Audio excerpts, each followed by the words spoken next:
is as good as it gets, good as it gets. Welcome in. Let's get to work. The fastest growing sports spectacular. It's the Big E Sports Show. Your 1 hour comprehensive expose of all things in the sports universe. With a focus on some of the biggest sports icons on the planet. Now, here's your host, the one and only award-winning Elissa Walker Campbell.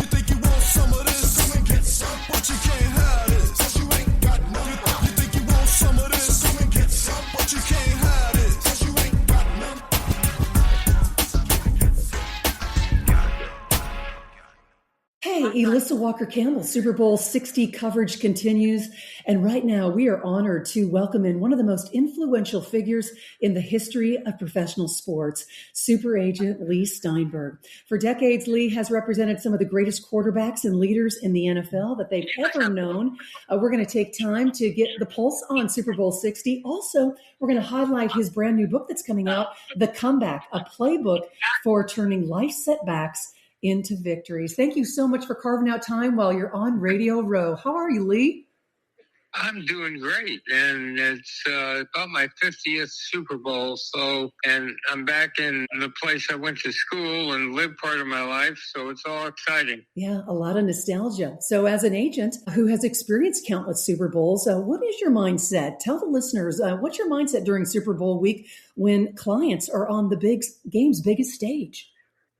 So because of the confluence of big business, politics, sports, entertainment, the number of reporters and journalists you have covering this opportunity to be central stage in front of 130 million people ends up being a celebrity-making machine.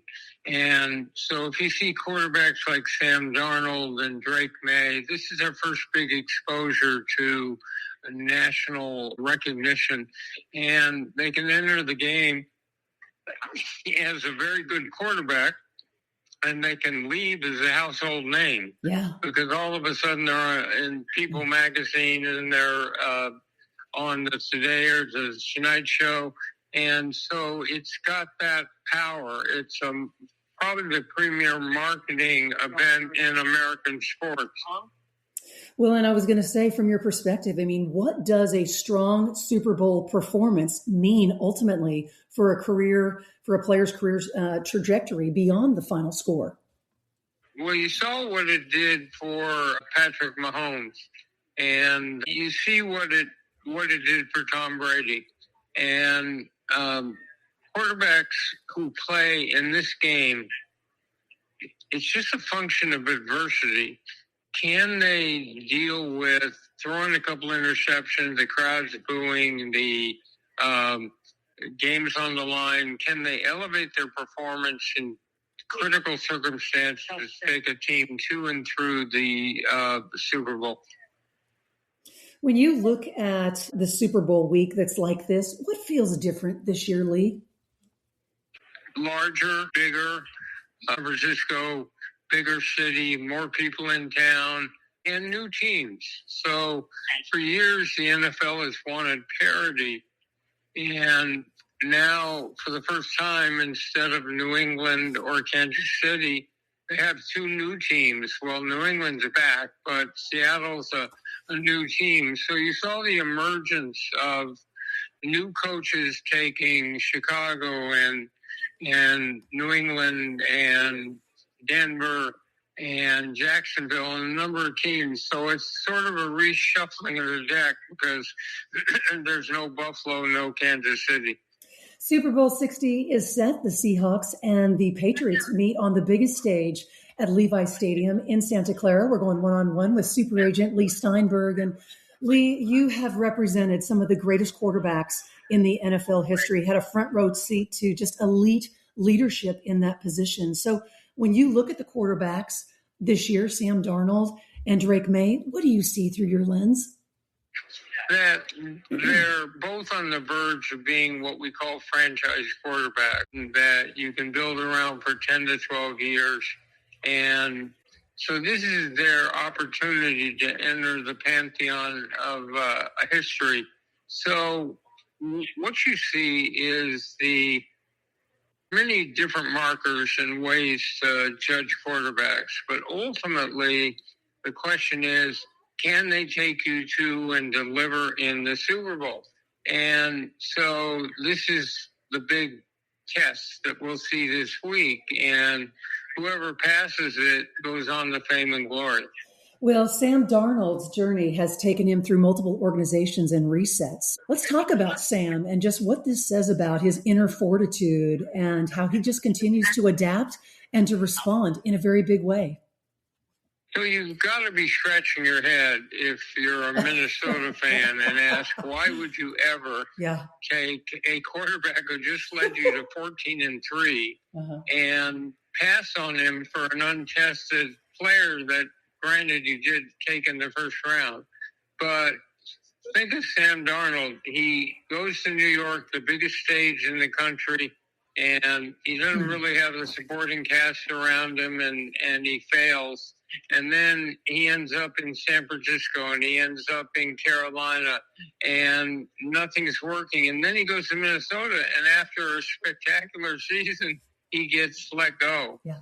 But fortunately, so it takes a inner reservoir of tenacity and resilience to be able to garner that. So he's a great story for anyone going through experiences.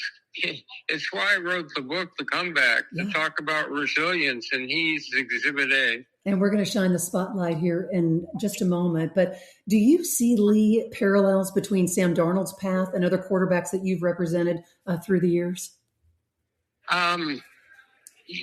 Steve Young never really flopped, but it took a while till he eventually he had to hang in there behind Joe Montana. So you have this iconic quarterback, and Steve's probably among the most talented 5 quarterbacks in the game, and he's sitting on the bench. And so, again, and at different times I said, we should just get you traded.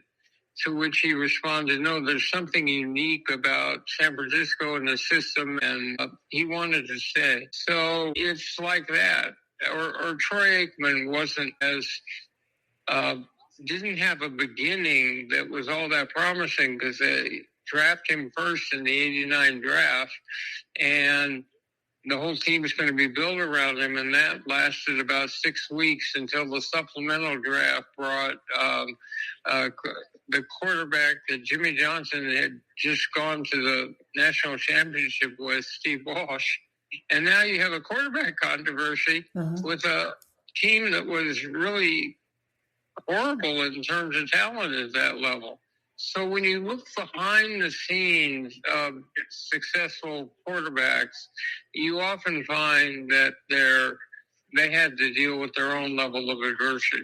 Well, and Leigh, it's such a great point because how telling is a quarterback's response to setbacks when projecting how he's going to be able to handle the Super Bowl spotlight? And it's everything. Yeah. It's when I look at young players, I look at what they do in those critical moments. Games are coming down to the fourth quarter or to the last drive. And more, they come down to the last play. And so the question always is, what's the response of someone in a critical moment? Well, you're talking about even some young quarterbacks. Let's zero in on Drake May. He is still very early in his professional journey, yet he's already landed on the game's biggest stage. Leigh, what has impressed you the most about how he carries himself as a young QB? That he does it with equanimity and class and without controversy. He's a player that doesn't try to draw attention to himself, but spreads the praise around to his teammates. And, he's handsome, he's telegenic, and this is his Broadway debut on the big stage. And depending on how he interviews this week and what happens on Sunday, he could be propelled into stardom. Well, if Drake May wins a Super Bowl at this stage, that just says a lot about perhaps sustained success, long-term success in today's NFL. Would you agree? Yes. Remember, what's different about this younger crop of quarterbacks is that very often their fathers have hired quarterback experts when they were 12 or 13 years old. And then they go to 7-on-7s and camps and are exposed to other players. So this is a group much more sophisticated and game ready than their predecessor.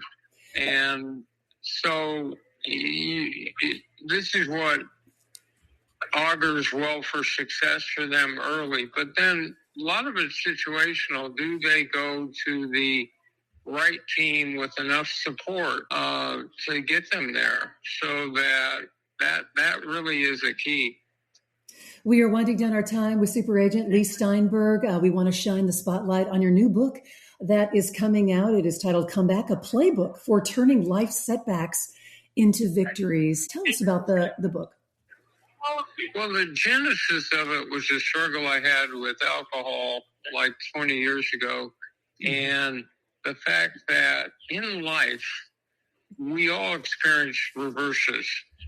For some, it's economic. For some, it's health. For some, it's relationships or marital. For some, it's substance abuse. So the question is not whether or not we will experience those hard times. It's what you do in response to them. So the comeback is filled with stories of resilience and comeback. And and it's meant to inspire people who are struggling in their own way. And where can they go and get a copy of that? Right now it's on pre-order, so you can go to Amazon or Barnes & Noble and pre-order a copy. It'll be out next month. I'm on it. Leigh, always a privilege to sit down and visit with you and catch up. Enjoy Super Bowl 60, and we look forward to another conversation here in 2026. Thank you. Thanks, Elissa. Talk soon.